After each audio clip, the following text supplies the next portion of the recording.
This is such, it's funny because this is such a different background. Welcome back, you guys. I'm Tassie, and this is my Shaman Memoirs channel. And today, as promised, last week I spoke about that during this video, we're going to be going over how to read chickens.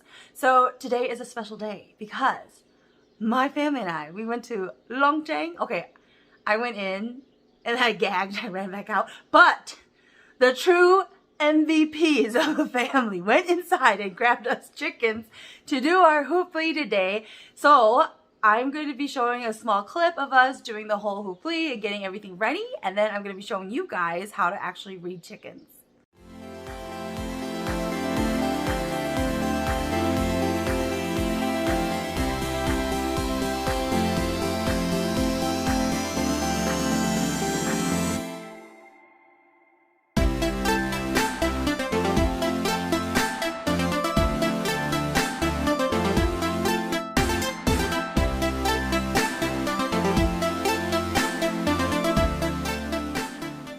She start to show her. Lưu lọ mà, lưu lọ chua, khử phá hỏa hoa sẽ tiền chi sự, chịu sáu hỏa hoa sẽ mày bảo sẽ sẽ nhiều xin cả, khử phá hỏa bị cái bảo sẽ sẽ nhiều. Ok là giải à. Thông hoa ba thiên, thông hoa chế trợ sở đô chân hè, thơ mua cá thể kê nọ. Lô la ba thể thơ mua cá thể. Thơ mua kê. Oh la la. Chị cho tôi xem. Chị cho tôi xem. Chị cho tôi show. Chị cho tôi show. Alright, you guys, so I'm going to show you how to actually vault the chicken, which is kind of like you're semi-cooking it before we do the actual second part of the hooply, and then we do the reading of the chicken. So I'm going to try to capture it as good as I can. It's a little dark, you guys, so I do apologize, but hopefully you guys can see this. Okay. Oh, God. Okay, so what's going to happen is this is the chicken that has just been cleaned. And for anybody who doesn't know, they basically cut into the middle here. So then here is the insides of the chicken. It is completely clean. What you do is you hold it by the feet with a tongue. You are going to take the neck and you're going to fold it up like this. And then you dip it into the water and allow it to boil for a while. Oh God, it's heavy. Get the pretty curve for the chicken. So heavy. You want to hold it until it has kind of kept its shape or its form. And you'll know it's ready when you let go of the tongs and it's keeping its shape. Like it's still curved. Oh man. This is so heavy. I can feel the chicken going further and further into the pot. Now, what some people do, especially when you're doing a couples and you're hoopling for couples, they will purposely kind of boil it where the heads turn towards each other, because that actually signifies that the relationship is good. But I'm not doing that, okay?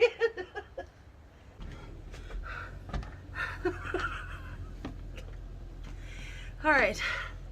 Now, the second part that you do is you kind of hold the legs like so, and you dip it into the water to kind of start the cooking process. So, being very careful.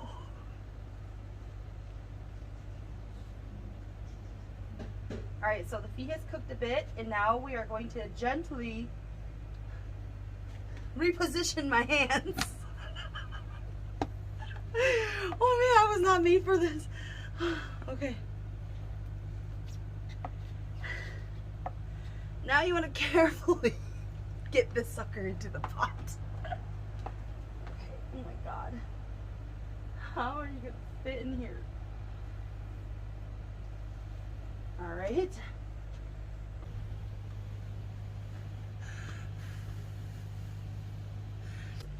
And then we do the exact same thing for the other chicken.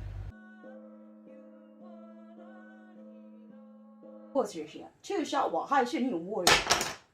哦，老好吧好这啊，只抓都些，只抓都少呢，啊，只手正手做啊，上翻了再，老，上面说噻，哦老，要来是噻，老。Okay. All right, so I am done hoopling the second round. So then now comes the time when you actually sit around the table and you discuss and talk about what the reading of the chicken has basically told us. So these incense sticks, basically they have not burnt down all the way. So you want to keep them burning. So you basically just set them somewhere else temporarily until they've all burnt down. So don't put them out or anything like that. All right, so this is the tray, and what you do with the eggs is you actually give it to the individuals who you did hoopli for, because then they have to eat it. Now, if somebody is allergic to an egg or they are not here presently, you basically put it underneath their pillow or an item of their clothing for 3 nights. So tonight would be night 1, and then on the 3rd night, that's when you're going to actually toss the egg. All right, so here's your egg. Here's your egg. Here's your egg, and Abigail's egg, and my egg. All right, now when you are reading the chicken, you typically have a male and a female. And the male will represent the female woman that you actually who the spirit for. Whereas the female represents the male individual that you actually called the spirit for. So with this being said, this really big one, this is the male. And then the tinier chicken over here, this is actually the female. So let's look at the male first. So again, a male chicken represents the female individuals that you call the spirit of. Now, when you are looking at the feet, you want to be, the individual who's reading it, you want to be looking at it like how you see here. All right, so the inside foot represents the individuals. The middle foot, this represents people of authority, people who are above this individual in life somehow. And it can represent the government or the police. Now, the fingers on the outside, this represents outside people, all right? Outside people from the individual. And typically when you're reading them, now again, every clan or family will have different meanings, slightly different meanings, and they look for different things in the feet. The main parts that we're going to be discussing here, generally you want to do an overall visual, noting that there's no like big warts, there's no like broken feet or anything like that, because that is a good sign. You do not want it to have warts or it be broken or anything like that.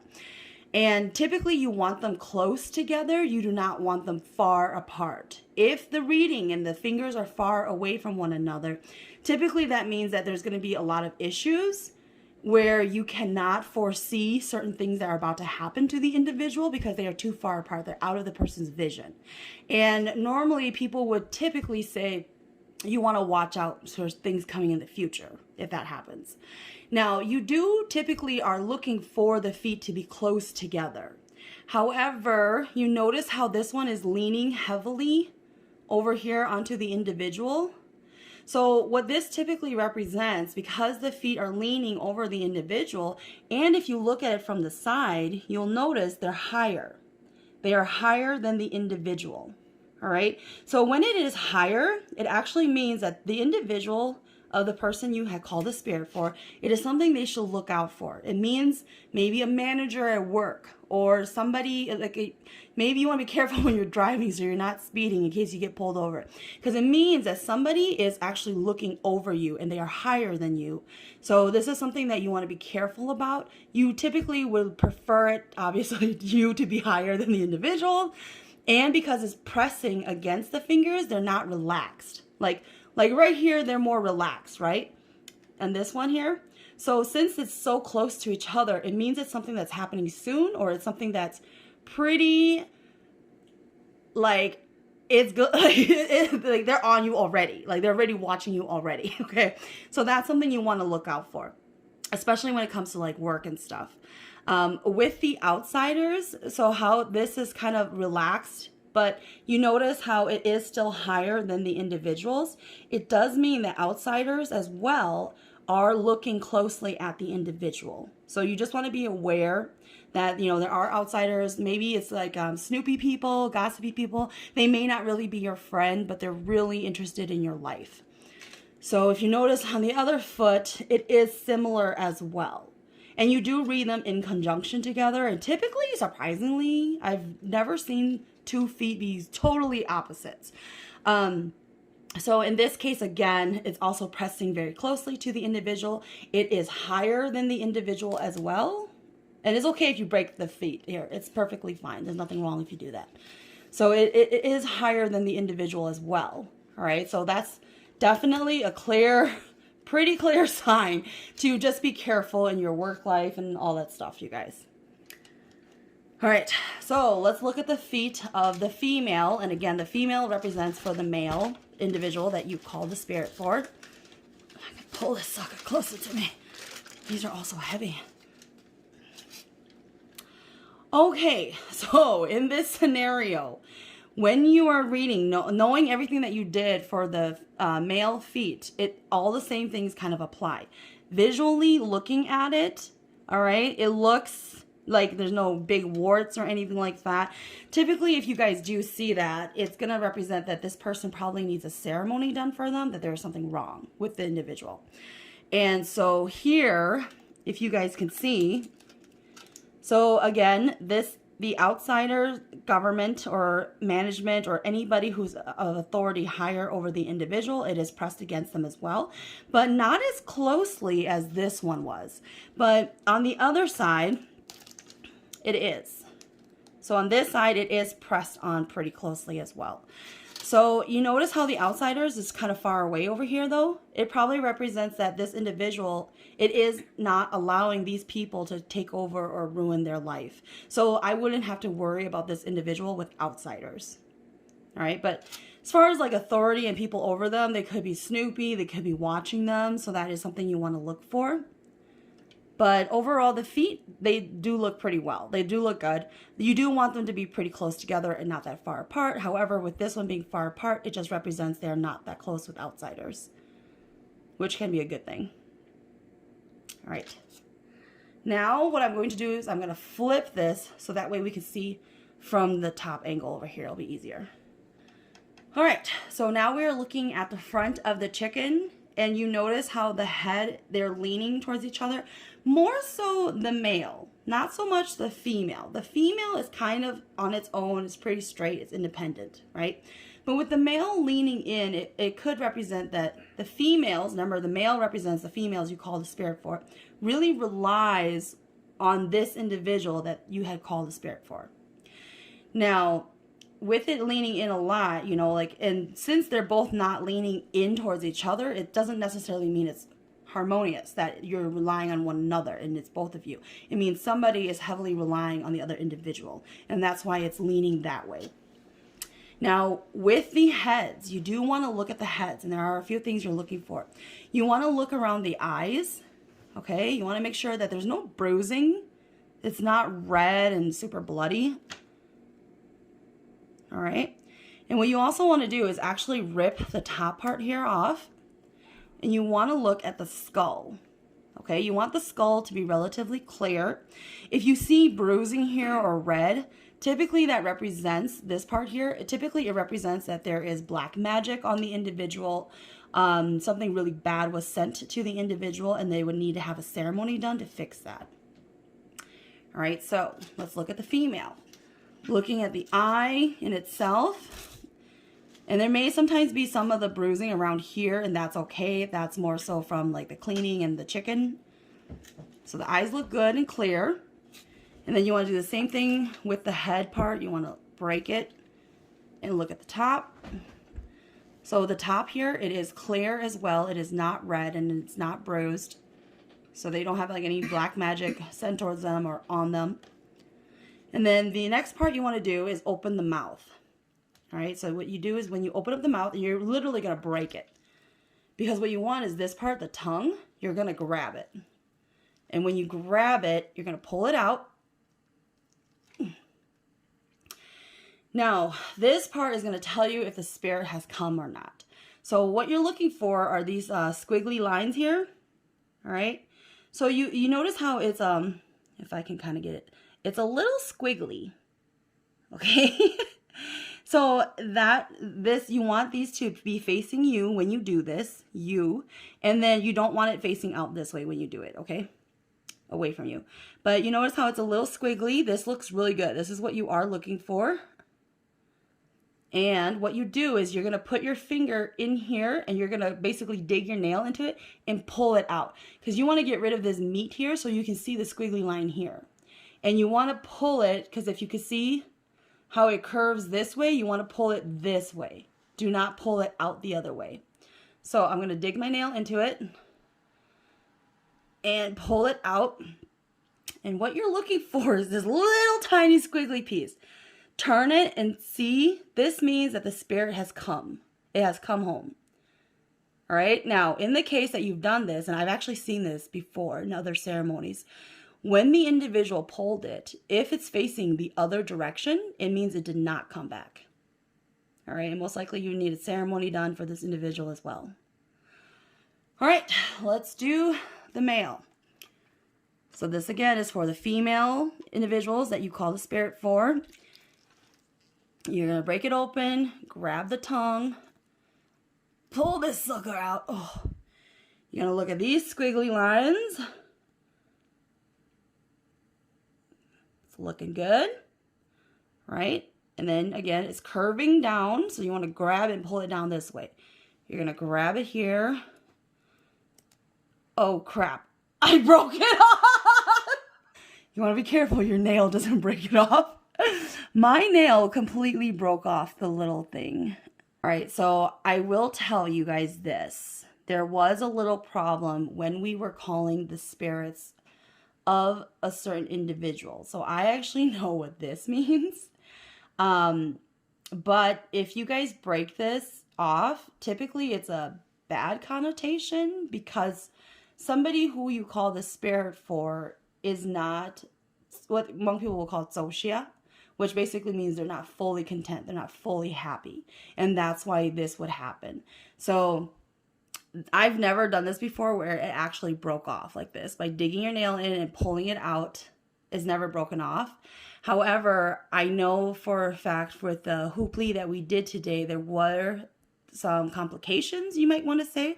And this is something that the individual is aware of. They know that this is happening in their life, right? And so this is something that has been discussed already, which I discovered when I was doing the Plig already.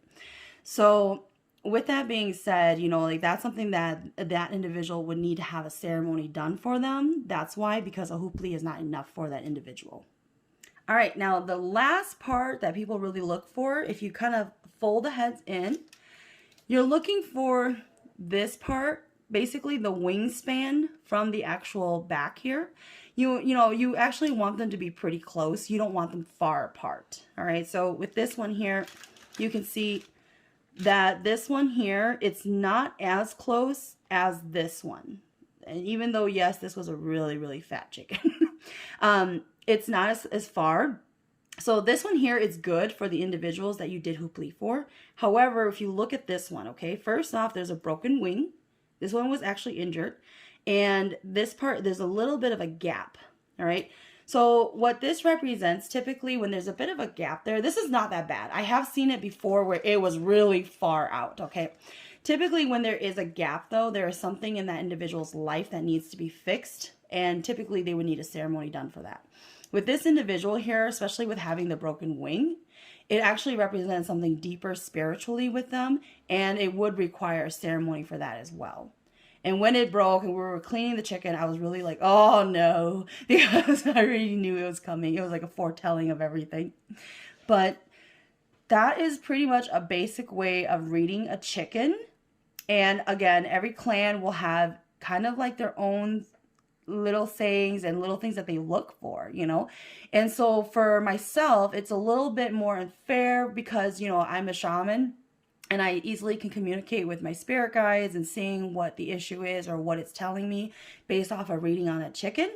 So I'm just trying to give you guys some basic pointers for anybody who does not have that. And you just generally are going to Plig and you want to know how to read a chicken and generally what we're looking for. So this is going to be the basics really of just how to read chickens. And hopefully this has helped you guys. All right, you guys, so that was just a really brief video on really how to, in general, read a chicken. And I was just telling my family this, that for myself, the act of reading the chicken is not as satisfying as actually just having the chicken. Because the spirit of the chicken is so much more, and it feels so much more powerful, and your spirits are so much more happy when you do use a chicken, because there are a lot of people who do Plig and you don't use a chicken, you just use an egg, and that's perfectly fine. However, for myself, I believe that when something bigger happens in the family, or especially like once a year, it is always good to have a Plig with an actual chicken. Now, it's a bit of a cheat, because when I Plig, it's a little different, because my spirit guides, they actually take me on this entire journey and they show me all of the pitfalls of the individuals that I'm calling the spirit for, and they're already explaining to me everything that's wrong. And so after I'm done with my session of Plig, we actually talk about everything that my spirit guides showed me. And then we talk about things that, you know, like, what does this mean and what should we look out for, etc. And then after you do the whole chicken, you boil it and everything like that, and then you do the reading. The reading in itself really just reconfirms everything that my spirit guides have already told me. So everything that we saw in the chickens, everybody who I was Pliging for, they already knew, because I had already told them what my spirit guides had shown me and told me when I was doing the Plig. But I know that, you know, for a lot of individuals who do not have that part, those are kind of like symbols or signs that you can look for to help you in that sense, so that way you can get a better sense without needing spirit guides to talk to you or tell you these things. So that is a good side for people who do not have that part on reading a chicken. Alright, you guys, so I hope you guys enjoyed this video. I shoved the egg into my mouth. It was so good. And then after I ate it, we wished that there was more. And then my brother, he had not eaten his egg yet. So I was like, I was like trying to touch his egg. It was so delicious. Alright, you guys, I wish I had saved it to show you guys. I just shoved it in my mouth. But until next time, you guys.